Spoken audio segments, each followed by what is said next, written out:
A Bíblia afirma em Tiago 5,16 que muito pode por sua eficácia a súplica de um justo. Em outras palavras, a eficácia na oração. E esse é o assunto da nossa conversa. Nos próximos minutos, vamos compreender um pouco mais a respeito da oração eficaz. Fique comigo. Estou hoje em Boa Esperança, norte do estado do Espírito Santo, aqui com a Pedra da Botelha ao fundo, passando para trazer mais uma palavra ao seu coração.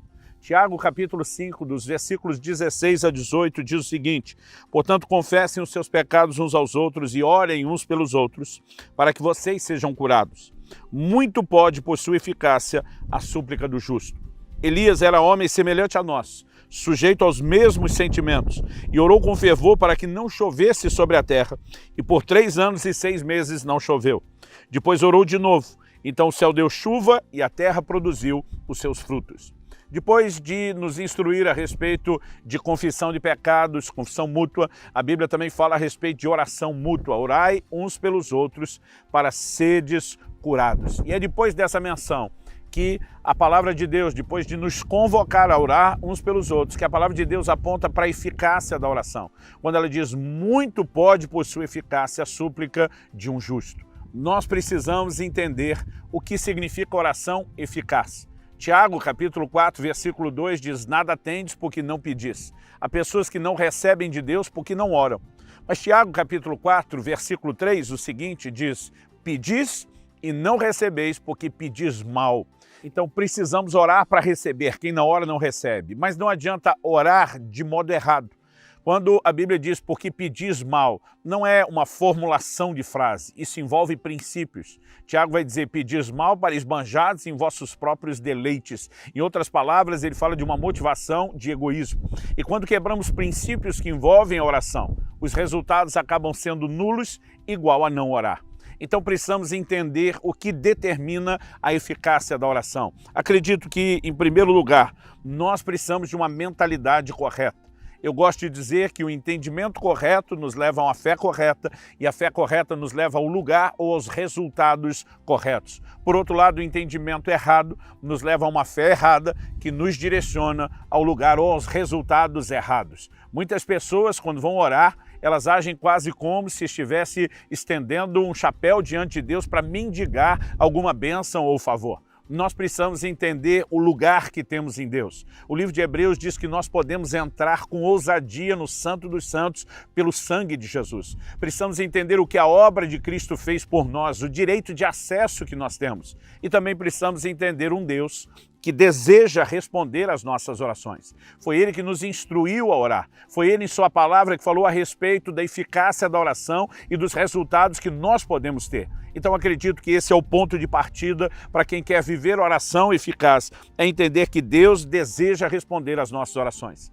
Em Mateus, no capítulo 7, dos versículos 7 a 11, nosso Senhor Jesus diz que se um filho pedir ao pai pão, vai ganhar pão e não pedra. Se pedir peixe, vai ganhar peixe e não serpente ou escorpião. E depois o Senhor diz, se vocês são maus, sabem dar boas dádivas aos vossos filhos, quanto mais o Pai Celestial. Precisamos entender que o Pai tem um coração desejoso de nos abençoar. Hebreus 11,6 diz que Ele é galardoador, recompensador daqueles que o buscam. É importante olharmos também para as Escrituras e vemos declarações muito explícitas de Jesus, como Marcos 11:24. Ele diz, eu vos afirmo que tudo quanto em oração pedirdes, crendo que assim será convosco, vocês vão receber. Olhando para essas declarações bíblicas, a nossa fé se fortalece. Em Lucas 18, depois de ensinar numa parábola sobre o dever de orar sempre e nunca desfalecer, Jesus conclui dizendo que é certo que o Pai nos fará justiça, Ele depressa nos fará justiça, Ele ouvirá a nossa voz. Em João, no capítulo 14 e no versículo 13 e 14, Jesus diz, e tudo que vocês pedirem em meu nome, isso farei, a fim de que o Pai seja glorificado no Filho. Se me pedirem alguma coisa em meu nome, eu o farei. Daqui a pouco eu vou falar a respeito do que é orar em nome de Jesus. Mas acredito que precisamos primeiro fortalecer, essa ideia, essa mentalidade de um Deus disposto a agir. Não apenas para que Ele seja glorificado por meio da sua intervenção, mas porque Ele deseja nos abençoar, porque Ele deseja nos suprir. Muitas vezes Deus vai fazer as coisas para nos agradar. Em João 16, por exemplo, versos 23 e 24, Jesus diz: naquele dia vocês não me perguntarão nada. Em verdade lhes digo, se pedirem ao Pai alguma coisa em meu nome, Ele lhes concederá. Até agora vocês não pediram nada em meu nome. Peçam e receberão, para que a alegria de vocês seja completa.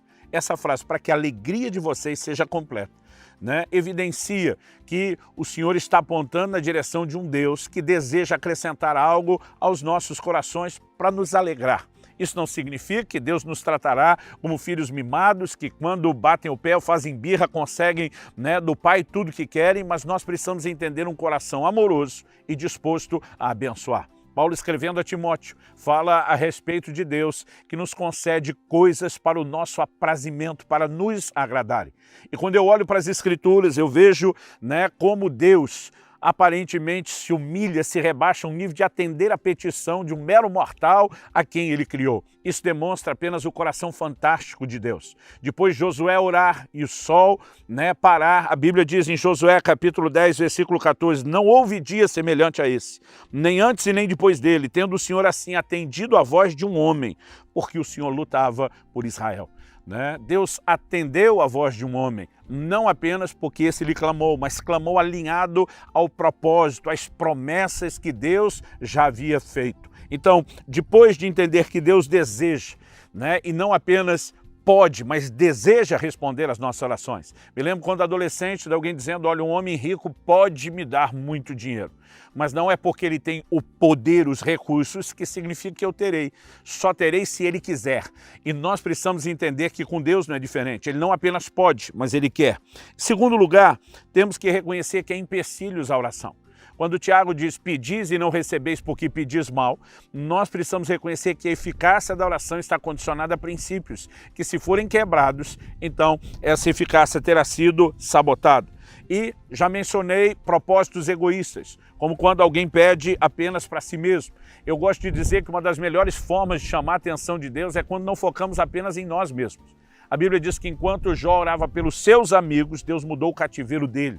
Um anjo do Senhor aparece a Cornélio e diz, tuas esmolas e as tuas orações subiram para a memória diante de Deus. As orações subir para a memória normalmente faz sentido para a gente, mas não paramos para pensar que a esmola, o bem que fazemos aos outros, chama a atenção de Deus para nós. Mas uma outra coisa que atrapalha a oração é o pecado. Em João 9, 30 e 31, nós lemos que Deus não atende a pecadores. Ao longo das Escrituras, nós percebemos, né, que o pecado separa, desconecta o homem de Deus. Em Malaquias 2,3, Deus diz, vocês cobrem o meu altar com choro, com jejuns, com lágrimas, e eu não vos ouço. Versículo seguinte, o 14, traz a pergunta, e vocês questionam por quê. Deus diz, porque o Senhor foi testemunha da aliança entre ti e a mulher da tua mocidade com a qual tu foste desleal. É como se ele estivesse sendo camarada, tu não honra nem a aliança do casamento, agora vem chorar no pé do altar esperando que eu te ouça. É como se ele dissesse, é ruim que eu vou ouvi-lo. Havia uma desconexão estabelecida pelo pecado. Jesus também falou a respeito da falta de perdão. E disse que quando estivéssemos orando, nós deveríamos perdoar as ofensas, porque senão o Pai Celeste não vai nos perdoar. Ele não vai nos atender. Né? A falta de perdão pode entrar na classificação de pecado, mas acredito que é importante que a gente destaque, né, que a desconexão horizontal com as pessoas pode gerar desconexão vertical para com Deus. O apóstolo Pedro diz, maridos, tratem as vossas esposas com honra, como vaso mais frágil, para que não sejam impedidas as vossas orações. Uma comunicação e um relacionamento errado nesse nível horizontal pode prejudicar a relação com Deus no nível vertical. Talvez tenha sido exatamente por isso que Paulo, escrevendo a Timóteo, fala sobre levantar mãos santas, sem ira e nem contenda na hora da oração. Sem ira nem contenda, fala de pecados de relacionamento, porque se desconectamos no horizontal, haverá desconexão na vertical. Então, a Bíblia vai falar sobre elementos, além da falta de perdão, como dissensão, discórdia, divisão, que atrapalham. Mas algo que, embora pareça óbvio, precisamos mencionar, é que muitos, na verdade, estabelecem um empecilho à oração, que é a falta de fé. Desde o reconhecimento de que Deus tanto deseja como pode fazer, como acreditar que talvez Ele faça até para outros, mas não para si. Em Tiago, no capítulo 1, a partir do versículo 5, a Bíblia diz, se algum de vocês tem falta de sabedoria, peça a Deus, que a todos dá liberalmente. E diz, peça, porém, com fé, não duvidando. porque o que duvida é semelhante à onda do mar que é levada e agitada pelo vento. E ele conclui dizendo, não pense tal homem que receberá do Senhor coisa alguma. Ele começa falando de pedir sabedoria, mas ele diz sem fé não se recebe nada. Em último lugar, eu quero mencionar o que eu anunciei antes, que é a questão de orar em nome de Jesus. Porque Jesus nos mandou orar em seu nome. Não se trata apenas de uma fórmula a ser repetida. Jesus, quando nos orienta a orar em seu nome, ele fala a respeito de entendermos que tudo o que ele fez diante de Deus, ele fez por nós. E se nós estamos em Cristo, né, a Bíblia diz que a nossa vida está escondida com Cristo em Deus. Quando falamos ao Pai, é como se o próprio Jesus falasse. Orar em seu nome é usar uma procuração dele, né? É orar nesse ambiente ou nesse lugar, legalmente falando, de representação.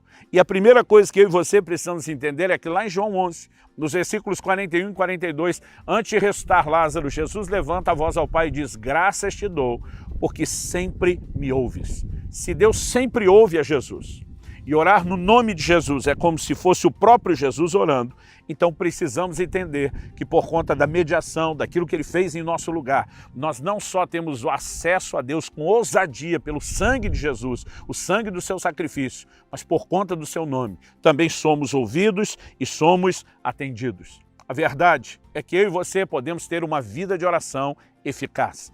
Eu e você podemos experimentar milagres e grandes intervenções, porque entendemos quem é Deus e aquilo que Cristo fez por nós e fazemos uso do seu nome e da fé nele.